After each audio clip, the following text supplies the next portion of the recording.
दोस्तों, दूरदर्शन के कार्यक्रम हमारे मेहमान कर में हम आपको मिलवाते हैं हमेशा कला, साहित्य, संस्कृति से जुड़े ऐसे उत्कृष्ट काम करने वाले लोगों से जिन्होंने समाज में अपनी एक विशेष पहचान बनाई है, देश में उनने अपना एक नाम कमाया है। आज हमारे बीच में है ऐसे ही एक चिकित्सक डॉक्टर मुनीश्वर चंद्र डावर। इन्होंने पीड़ित मानवता की सेवा, समाज सेवा, देश सेवा एक ऐसी लंबी यात्रा की है कि आज इन्हें भारत सरकार की ओर से पद्मश्री का सम्मान मिला है। डॉक्टर डावर हमारे बीच में हैं, हम उनका स्वागत करते हैं। डॉक्टर साहब, बहुत बहुत स्वागत। Thank you. डॉक्टर मुनीश्वर चंद्र डावर, ये एक ऐसा नाम है जिसने कि जब समाज में, देश में लोग अपने चिकित्सा पेशे को व्यवसाय के तौर पर इस्तेमाल करते हैं, तब डॉक्टर डावर ने सन 1972 से 2 रुपये की फीस में मरीजों का इलाज शुरू किया। हम उनसे जानना चाहेंगे कि उनकी जीवन यात्रा किस तरह से शुरू हुई थी। मेरा जन्म 16 जनवरी 1946 मॉन्टगोमरी, जो अभी पाकिस्तान में है, में हुआ था। उसके बाद पार्टीशन के टाइम हम लोग जलंधर आ गए। मेरे फादर की डेथ हो गई, मेरे ग्रैंडफादर की रास्ते में डेथ हो गई कॉलरा की वजह से। उस समय थोड़ी दिक्कत थी फाइनेंशियली, पहले हम बहुत पैसे वाले थे पाकिस्तान में। फिर जैसे भी हम आगे पढ़ते गए, पढ़ते पढ़ते फिर हमने ND Victor higher secondary school से मैंने हायर सेकेंडरी की शिक्षा प्राप्त की। उसके बाद मैंने डीएवी कॉलेज जलंधर से प्री मेडिकल किया। उसके बाद मैंने एमबीबीएस जबलपुर मेडिकल कॉलेज से किया 65 बैच का। अभी उसके बाद फिर मैं आर्मी में चला गया था। मेरा परमानेंट कमीशन था, पर मेरे को वर्टिगो की शिकायत होने की वजह से मुझे आर्मी प्री मैच्योरली छोड़नी पड़ी। और फिर 10 नवंबर 72 से मैंने प्रैक्टिस शुरू की जबलपुर में। उस समय मेरी फ़ीस मात्र 2 रुपये थी। डॉक्टर साहब, जालंधर से जबलपुर तक जी, एक बड़ा संयोग बनता है जालंधर और जबलपुर के बीच में।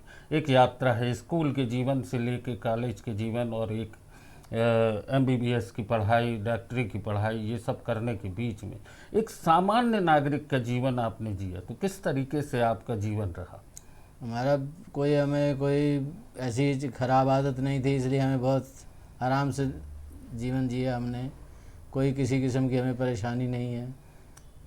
मेडिकल स्टूडेंट्स को आमतौर पर देखा जाता है, काफ़ी कुछ उनकी हॉबीज़ होती हैं, स्पोर्ट्स होता है, फिल्म लाइन होती है। ऐसा कुछ नहीं है जी। उस समय तो हमारा उद्देश्य एक ही था कि डॉक्टर बनना और उसके बाद काम करना है। फिल्म वगैरह तो देखी होंगी? फिल्में देखते थे, मगर ज़्यादातर मैं प्रेफर करता हूँ कॉमेडी पिक्चर्स। कॉमेडी में कौन कलाकार आपको बहुत अच्छा लगता था? कॉमेडी के संजीव कुमार का बहुत अच्छा था। सफ़र में देखा, बहुत अच्छी पिक्चर थी। ये कुछ ऐसी पिक्चरें जिसमें कुछ प्रेरणा मिलती है, बहुत अच्छी लगती हैं। जीवन के हर पहलू में, हर पन्ने पे कहीं ना कहीं कुछ ना कुछ बदलाव की स्थितियां सामने आती। डॉक्टर डावर ने 1972 में 2 रुपये फीस से 10 नवंबर 1972 में मैंने 2 रुपये से स्टार्ट किया था जी। ड्रेसिंग भी हम उसी में करते थे, इंजेक्शन लगाना तो भी उसी में। इंजेक्शन वगैरह जो भी थे, हम कभी अपने पास से नहीं लगा के पैसे लिए। इंजेक्शन ले आओ, जितने का आए उतने का आए, इंजेक्शन हम लगा देते। अब अभी भी आप प्रैक्टिस करते हैं? अभी भी प्रैक्टिस करता हूँ, पर अभी कम टाइम करता हूँ हेल्थ ग्राउंड की वजह से। पर अभी भी फार्मूला वही है, इंजेक्शन वगैरह लगाना भी है तो अपना लेके आइए, लगवा लीजिए। हम अपने पास से लगा के पैसे नहीं चार्ज करते। यानी अब फीस आपकी 20 रुपये हो 20 रुपये हुई है। 50वें वर्ष में मैंने 20 रुपये की है। जो मरीजों का विश्वास है वो आप पर उतना ही है, उतनी ही तरीके से लोग आते हैं। कहीं तो मेरी चौथी पीढ़ी आ रही है मेरे पास। यानी 4 पीढ़ियों से लगातार लोग आपसे जुड़े हैं। अब जो एक और बात आती है, जबलपुर में रहते हुए आपने जबलपुर को बहुत करीब से देखा, जाना। जबलपुर में क्या लगता है आपको, क्या कुछ चेंजेस आए हैं? पहले से कुछ चेंजेस आए हैं, पर अभी भी बहुत स्कोप है यहाँ डेवलपमेंट का। किस तरीके का? सब चीज़ों में डेवलपमेंट चाहिए। चिकित्सा में बहुत चेंजेस आई हैं। हमारे टाइम में ये सोनोग्राफी ये वो कुछ नहीं होता था, हम लोग कराते थे ब्लड टेस्ट कभी एक बार करा लिया तो करा लिया, नहीं तो नहीं। शुगर जैसे थी तो शुगर के पेशेंट मिलते ही नहीं थे, साल में 2-2 केस मुश्किल से देखते थे। आजकल ये है हर एक एवरी 10 में से 3-4 को शुगर निकल ही आएगी। तो आजकल टेस्ट भी ज़रूरी हो गए हैं, उस समय ज़रूरी नहीं थे। बदलाव तो आ रहे हैं बिकॉज ऑफ हेल्थ। चौथी पीढ़ी के मरीज आपके पास आ रहे हैं, आज 4 पीढ़ियों से लगातार मरीज आ रहे हैं। 2 रुपये से 20 रुपये करने के पीछे क्या क्या हो रहा है? उसके पीछे 72 से लेकर 86 तक मैंने 2 रुपये फ़ीस ली। 86 में मेरे को किडनी प्रॉब्लम हो गई थी, नेफ्रोटिक सिंड्रोम होता है, बच्चों की बीमारी होती, वो हो गई थी। तो उस समय मेरे बदले कोई डॉक्टर बैठे थे, उनने 2 से 3 रुपये फ़ीस की थी, ऐसे मेरी 3 रुपये फ़ीस हुई थी। और उस समय भी लोगों ने जो किया था मेरे लिए, जो बहुत मुश्किल देखने मिलता है। आप बोलते हैं ना लोगों का प्यार, तो बहुत प्यार मिला था। लोग मेरे लिए मैयर तक प्रार्थना करने गए थे, गुरुद्वारे जाते थे, सब जगह जाते थे। 2 पेशेंट ने मेरे को किडनी ऑफ़र की थी, अगर किडनी ट्रांसप्लांट ज़रूरत होगी तो हम देंगे, जो कि बहुत ही बड़ी चीज़ है मेरे ख्याल से। मैंने doctor Ashok L Kripalani Bombay hospital से ट्रीटमेंट करवाया था, वो आज तक मेरे को याद रखते हैं। उनने मेरे से 1 पैसा नहीं लिया था, ऐसे डॉक्टर्स भी हैं, मैं ये कहने का मतलब है। फिर 3 से 5 हुई, लोगों ने आके जब चेंज मिलने की समस्या हो गई तो लोगों ने फिर 3 से 5 आके, स्कूल के बच्चों ने आके कंप्यूटर से लिख के कागज़ लगा दिए कि आज से फ़ीस 5 रुपये। तो 3 से 5 इसलिए हुई थी जब चेंज की समस्या। 5 से 10 भी इसी वजह से हुई थी कि 5 के नोट मिलने बंद हो गए थे। तो 86 से लेकर 97 तक 3 रुपये फ़ीस रही। 97 से 2012 तक 5 रुपये फ़ीस रही। 2012 से 2021 नवंबर तक 10 रुपये रही। 2021 नवंबर से अभी तक 20 रुपये चल रही है। डॉक्टर साहब, इस समय 2 साल जो कोरोना के बीते, महामारी आई, उससे आप भी प्रभावित हुए। सिर्फ 2 बार कोरोना हुआ जी। उस समय पे मरीजों की क्या स्थिति रही? उस समय हम फिज़िकली तो नहीं देख रहे थे, मैं वीडियो से अपना फ़ोन से ही बात करता था, जो मैं देख सकता था बताता था, अदरवाइज़ बोलता था हॉस्पिटल जाइए। मैं खुद 2 बार कोरोना से पीड़ित था, तो इसलिए मैं नहीं देख रहा था। एक और बात आती है जहन में कि लोग कहते हैं कि कितना भी अच्छा करो, कोई को पता नहीं चलता है, पता कैसे करें, इसमें कहाँ नाम होता है। तो आपको क्या लगता है, आपने जो अच्छाई की वो धीरे धीरे कैसे लोगों तक पहुँच गई? लोगों तो अपने आप, ये माउथ टू माउथ कन्वेंसिंग है, लोगों ने अपने आप ही किया। मैंने तो कुछ आज तक कभी एडवर्टाइजमेंट नहीं की, कुछ नहीं किया। हाँ, अपने आप ही लोगों को पता चलता रहता है, और लोग बताते ही रहते हैं। वो आते हैं, कई तो ये 5 रुपये वाले डॉक्टर है, कई ऐसे बुलाते हैं, कई पहले 3 रुपये बोलते थे। इसी शहर में एक डॉक्टर दोवन्नी वाले भी हुआ करते। वो आरएमपी थे जी, मतलब एमबीबीएस नहीं थे। मैं ये नहीं कह रहा कि गलत कह रहा हूँ, मैं ये मतलब कहने का मतलब कि क्वालिफिकेशन में फ़र्क था, तो वहाँ अपन कंपेरिजन नहीं कर सकते। तो दोस्तों, डॉक्टर साहब जिस तरीके से एक सफ़र डॉक्टर साहब ने तय किया है, एक और बात जो बिल्कुल आपसे व्यक्तिगत है कि कहीं ना कहीं आपके भीतर भी एक समाज के लोगों के बीच में कुछ नया करने का जज्बा आता होगा, पीड़ित मानवता की सेवा के अलावा। अब तो यही सोचता और कुछ सोचता ही नहीं है जी। अब तो मतलब उसी में जी कहते हैं कि जब तक जीना है। स्पोर्ट्स को लेके आपके? स्पोर्ट्स में नहीं खेला जी कभी भी। कोई स्पोर्ट्स आपको पसंद हो, टीवी पे देखते हो? टीवी पे बहुत रेयरली देखता हूँ। लूडो खेलना पसंद है बच्चों के साथ। तो बच्चों के साथ लूडो खेल, एक बाल सुलभ चंचलता, बच्चों अपने भीतर एक बच्चे को जिंदा रखना भी बड़ी चीज़ होती है कि हम उसके ज़रिए कहीं ना कहीं कुछ नया सीखते हैं। आपका परिवार है, परिवार के लोगों के बीच में आपकी क्या स्थिति बनती है? परिवार के लोगों से क्या? सब फर्स्ट क्लास चल रहा है, कोई टेंशन नहीं है किसी किस्म की। सब बड़े आराम से, वो बच्चे पढ़े आराम से। बेटे ने एमबीबीएस यहीं से किया, एमडी लखनऊ से किया। बिटिया ने एमबीए किया। शी सेटल, सब सेटल्ड हैं आराम से। मेरा कहने का मतलब ये है कि आदमी करे तो सब कुछ हो जाता है, टेक थोड़ा टाइम लगता है। कोई आदमी 1 साल में बना लेगा, कोई 10 साल में बनाएगा। तो अपन वो हैं, जैसे रैकरिंग अकाउंट होता है ना, रैकरिंग अकाउंट सुना होगा आपने। तो हम लोग पहले 10 रुपये महीने में रैकरिंग अकाउंट खोलते थे, वो टाइम हमें याद है। तो जब मैच्योर होता है तो कितनी खुशी होती है। वही ऐसे ही हमारे यहाँ, हमने जो अभी तक 50 साल रैकरिंग अकाउंट खोला था, वो हमें अभी छप्पर फाड़ के मिल गया सब। अच्छा, जब आपको पहली बार ये पता चला कि पद्मश्री के लिए आपका नाम चयनित हो गया है, तो आपको कैसा लगा था? बहुत अच्छा लगा। 25 तारीख सुबह 9 बजे मेरे को फ़ोन आया था होम मिनिस्ट्री से कि आपको चयनित किया गया है, आप एक्सेप्ट करते हैं, कंसेंट मांगते हैं वो लोग। तो मैंने कहा कौन छोड़ेगा यार, यही वर्ड मैंने यूज़ किए थे। IAS ऑफिसर का फ़ोन था, तो बोले फिर अपने नाम के स्पेलिंग बताइए। हमने स्पेलिंग बताए, फिर बोले कि अभी ये कॉन्फिडेंशियल रखना है, बताना नहीं, जब तक 7 बजे पोर्टल पे आएगा फिर बताएंगे। तो मैंने सिर्फ बेटे को और बिटिया को बताया और किसी को नहीं बताया। 11 बजे फिर फ़ोन आया कि एड्रेस बताइए, पर उस समय क्या था, दूसरे नंबर से आया, तो मैंने सुबह का नंबर सेव कर लिया था। दूसरे नंबर से आया तो मैंने कहा कोई मजाक कर रहा है, बोले एड्रेस बताया। मैंने कहा चुप रहो, अच्छा है। तो 8 बजे तक कोई पोर्टल पे नहीं आया। फिर उसके बाद पोर्टल आया, लोगों को बधाइयाँ आनी शुरू हो गई सब, फिर बहुत अच्छा लगा।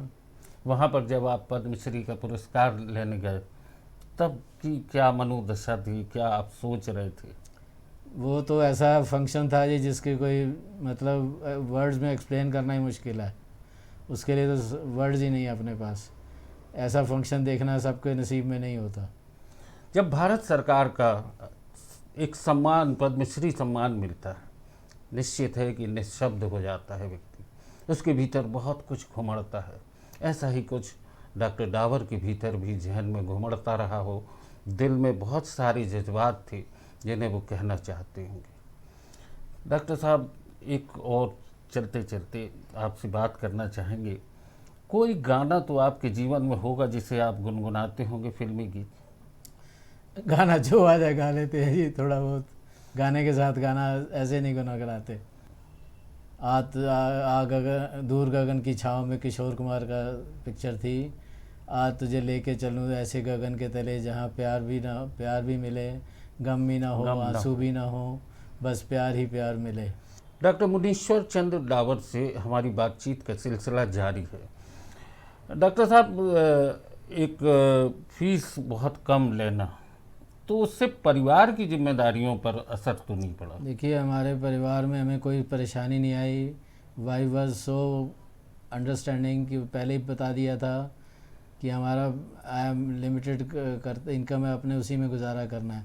मकान हमने बना लिया था, जो आर्मी छोड़ी थी तो मकान बना लिया था, और बच्चों को पढ़ाया सब अच्छे से, कोई दिक्कत नहीं। और शिवास हमारे यहाँ मेरे को कोई बैड हैबिट नहीं है कि आज तक ज़िंदगी में मैंने पान नहीं खा के देखा, कोल्ड ड्रिंक नहीं पीता, कुछ नहीं खाता, नॉन वेज नहीं खाता। ड्रिंकिंग तो सवाल ही नहीं पैदा होता, जो आदमी पान नहीं खाता ड्रिंक क्या करेगा। आपकी पत्नी का साथ आपके साथ कब तक रहा? प्रॉब्लम 26 साल साथ रहे हम लोग। क्या हो गया, she had multiple problems, asthma था, थायराइड था, ब्लड प्रेशर था, शुगर था, सब चीज़ें ऐसी थी कि उसकी किडनी फेलियर हो रही थी। तो उसकी वजह से साथ जल्दी छूट गया, मगर उसके रहते हुए भी मेरे को कई फेलिसिटेशन मिले, और she was very happy to see that कि काफ़ी, उन्होंने कभी विरोध नहीं किया कि आप फीस कम क्यों लेते हो। उस समय बच्चे कितने बड़े थे जब पत्नी आपकी चली गई?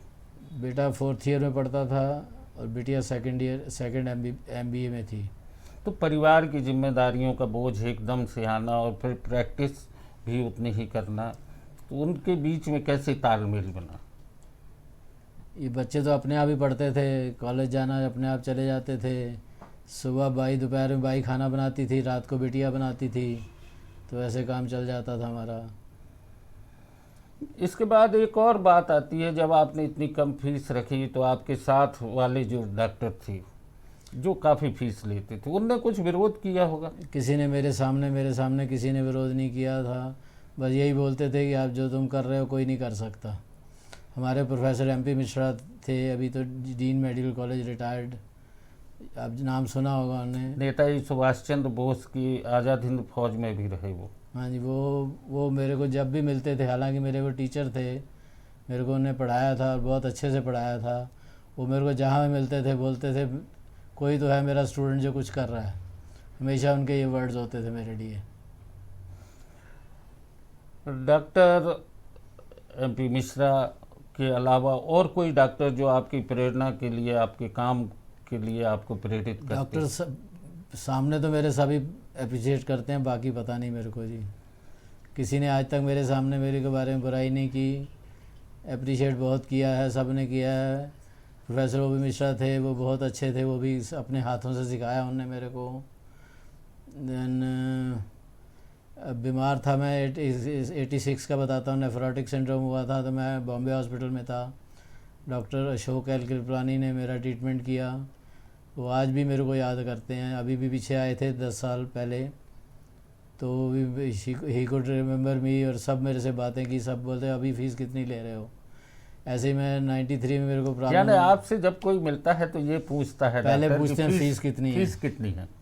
ये मैं बता रहा हूँ, डॉक्टर अशोक कृपलानी से मिला मैं करीब 25 साल के बाद। उन्होंने पहले पूछा फ़ीस कितनी ले रहे हो, मैंने कहा अभी 5 रुपये ले रहा हूँ। बोले सभी इतने लेते हैं जबलपुर में? मैंने कहा नहीं, मैं ही अकेला लेता हूँ। ऐसे ही doctor professor B.S. Singhal, Asia के नंबर 1 न्यूरो फिजिशियन, उनको एक बार कंसल्ट करने किया, और इतने मेरे से 2-3 साल बड़े हैं वो। उनने जब मेरे को मेरे पर्ची भेजी तो वहाँ रश बहुत था, नंबर नहीं लग रहा, तो मैंने रिसेप्शनिस्ट को बोला कि मेरी अंदर भेज दो, अगर वो बोलेंगे तो मिल लूँगा, नहीं तो मैं चला जाऊँगा।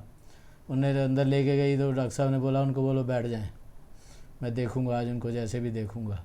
उन्हें देखा, बाद में बाहर निकल के खुद रिसेप्शनिस्ट को बोला कि इनसे फ़ीस नहीं लेनी, जो ये करते हैं कोई नहीं करता। मतलब बॉम्बे में बैठे हुए डॉक्टर मेरे बारे में जानते थे, इससे ज़्यादा क्या चाहिए अपने को। निश्चित है कि आपने जो कुछ किया है, जो आप कर रहे हैं, उसका धीरे धीरे कहीं ना कहीं दूर तक पेशेंट से पता चला होगा उनको, और कहाँ से पता चल सकता है जी। पेशेंट से पहुंचती है ये बातें और लोगों से पहुंचती हैं। ये परोपकार है जो कहीं ना कहीं एक बहते हुए पानी की तरह लोगों तक पहुंच जाता है, एक प्रवाह है। आपने बहुत कुछ जीवन के ऐसे संघर्षों के दिन भी देखे होंगे। बहुत ही हार्ड लाइफ देखी है। पाकिस्तान से पहले जैसा बताते हैं, मैं हमको तो पता नहीं, मैं तो 1.5-2 साल का था जब डेथ हुई थी फादर की। मतलब मल्टी मिलियनर्स थे हम लोग वहाँ पर। हमारे दादाजी हाथी पे चलते थे, मतलब हाथी पालना इज़ नॉट ए आसान। और हमारे चाचा जी जो थे, मैं 20 रुपये महीना फ़ीस लेता था, 12 रुपये बस पास लगता था, 8 रुपये हमारे पॉकेट मनी होती थी। वो मेरे को बोलते थे, मैं जब पाकिस्तान में पढ़ता था तो 500 रुपये पॉकेट मनी लेता था, मतलब इतने पैसे वाले थे इमेजिन। एक और बात आती, आर्मी में रहते हुए आपने आर्मी का कुछ ऐसा अनुभव जो उस समय पे आपको लगता हो? आर्मी में तो अब हम वो मोस्टली पहले रहे, लखनऊ में रहा, तो वही हॉस्पिटल काम, वही सब रूटीन वर्क, फील्ड में रहे। उस समय 158 GH में मेरे अंडर में थे, करीब 500 पेशेंट रोज़ होते थे इंडोर, और आउटडोर अलग। तो हम सुबह 6 बजे जाते थे और रात के 11 बजे वापस आते थे। आर्मी में आप किस सन में थे? मैं 71 अक्टूबर तक रहा। उस समय युद्ध की कुछ स्थितियाँ थी? 71 वार में मैं फील्ड में था। उस समय मेरे को ये 3 मेडल भी मिले थे, जो एक्चुअल फील्ड में गए थे उनके हैं ये पूर्वी स्टार है, जो एक्चुअल फील्ड में थे ईस्टर्न सेक्टर में। वेस्टर्न सेक्टर में दूसरा था, ईस्टर्न सेक्टर का है। ये स्टार है, ये पीछे मेरा नाम और पर्सनल नंबर सब लिखा हुआ है। जी जी। ये इस तरह के मेडल, इस तरह के ये मिल जाते हैं जब, तो गर्व से सीना फूल जाता है। युद्ध के मैदान में काम करना और ख़ासकर घायल सैनिकों की सेवा करना, इस तरीके का काम करते हुए डॉक्टर साहब ने ये जो मेडल लिए हैं वो आज दिखा रहे हैं, और उन्हें बहुत गर्व है कि उन्हें ये उस समय पूरी आर्मी को मिला था। ये संग्राम मेडल है, जो जितने भी आर्मी में पर्सनल थे, all the personnels got this. ये था जो फील्ड में थे एक्चुअल। और ये फिर 72 में मिला था 25th इंडिपेंडेंस का, जो आर्मी में थे उस समय। फिर उसके बाद 2008 में मेरे को doctor SK Mukherjee memorial gold medal मिला था। फिर उसके बाद अभी और भी फेलिस्टेशन, मेरे प्री पद्मश्री अवार्ड मिलने से पहले मेरे 50+ फेलिस्टेशन हुए जबलपुर में। बहुत सी संस्थाओं ने, बहुतों ने फेलिस्टेट किया, और फेलिस्टेशन के बाद मेरे 60+ फेलिस्टेशन हुए जबलपुर। युद्ध के मैदान में जो क्षण आपने गुजारे उसमें क्या काम था, किस तरीके? हमारा काम तो यही था, पेशेंट्स देखना। हमारा पेशेंट ही देखने का काम था, राउंड लेना, उनका खाने का ख्याल रखना, उनका सब। सुबह हम 6 बजे चले जाते थे, रात के 11 बजे तक हम काम करते थे उन दिनों। दैट वाज ए मतलब war period. Otherwise normal working hours from 8 to 1:30। हमने कभी अपनी लाइफ में संडे छुट्टी नहीं की। 49 ईयर्स तक मैंने संडे छुट्टी नहीं की। 82 तक मैंने संडे दोनों टाइम देखता था। 82 के बाद संडे हाफ टाइम देखना शुरू किया। साल में मेरी 1.5 छुट्टी होती थी, आधा दिवाली का शाम का और होली का एक दिन। बाकी बीमार हो जाए, कुछ हो जाए तो that is a different thing. Otherwise हमने कभी छुट्टी नहीं की। अब आपने छेड़ ही दिया है, त्योहारों की बात कर दी है, तो कौन सा त्योहार है जो आपको बहुत पसंद है? त्यौहार के सब अपने अपने इम्पोर्टेंस है, सब ठीक है, मज़ा होली आता है, राखी है, होली है, दिवाली। खेलो, मगर आई प्रेफर प्लेइंग गुलाल। दूसरे पसंद नहीं मेरे को, जो लोग कीचड़ वीचड़ डालते हैं, ये करते हैं, वो हम बाहर खेलने नहीं जाता मैं कभी भी। लोग आते हैं घर में, तिलक लगाते हैं, मिलते हैं, बैठते हैं कि चाय पीते हैं, चले जाते हैं। और दीपावली? दीपावली भी ऐसे ही सब मिलने आते हैं घर में, हम भी जाते हैं जहाँ अपने बड़ों से हमको भी मिलने आते हैं। हम पेशेंट्स के बाद भी जाते हैं, जो पुराने पेशेंट है अभी बेड रिडन है, उनसे मिलने जाता हूँ मैं। अभी भी सबसे कांटेक्ट है। जब आपको पद्मश्री मिला तो आपके भी पुराने पेशेंट जो हैं वो भी आए होंगे मिलने? पेशेंट्स बहुत आए थे और बहुत ने फेलिसिटेट किया। जिस दिन मैं 26 जनवरी को लेके आना, सीएम मिस्टर चौहान ने जब फेलिसिटेट किया और मैं आया तो मैं लेट हो गया था क्लिनिक पहुंचने में, तो लोग, क्लिनिक मेरा फ्लडेड था, लोग बुके लेके और ये लेके खड़े थे। कई लोग रो रहे थे कि आपको बहुत देर से मिला। 90% लोगों ने ये बोला कि आपको बहुत देर से मिला, आज से पहले मिलना था 10-15 साल। डॉक्टर मुनीश्वर चंद्र डावर, बहुत सी चर्चाएं, बहुत से सवाल, बहुत सी बातें, न जाने कितने तरह से एक बात उठती है कि ये भी पूछ लें। एक ऐसी शख्सियत है जो कि अपने आप में एक समय का पूरा दस्तावेज है।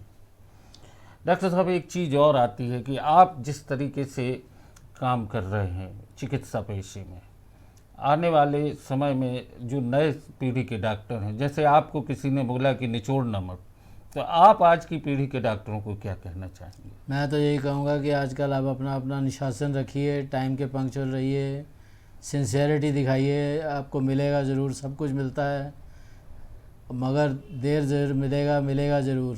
थोड़ा पेशेंस रखनी पड़ेगी। अगर हम शुरू में ही रखते 5 रुपये या 10 रुपये उस समय रखते, हमने जल्दी बना लिया होता सब कुछ, मगर ये चीज़ें ना मिलती जो हमें मिली हैं, और इतनी मिली हैं कि जिसका कोई हिसाब ही नहीं है। अभी आपने कहा कि आप संडे के दिन भी काम करते थे। हाँ जी।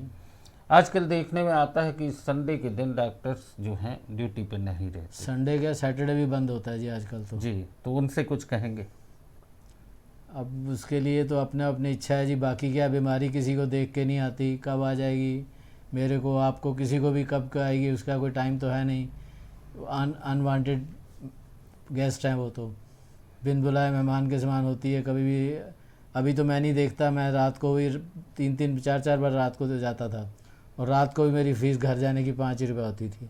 दिन में भी 5 रुपये होती थी, रात में भी 5 रुपये होती थी।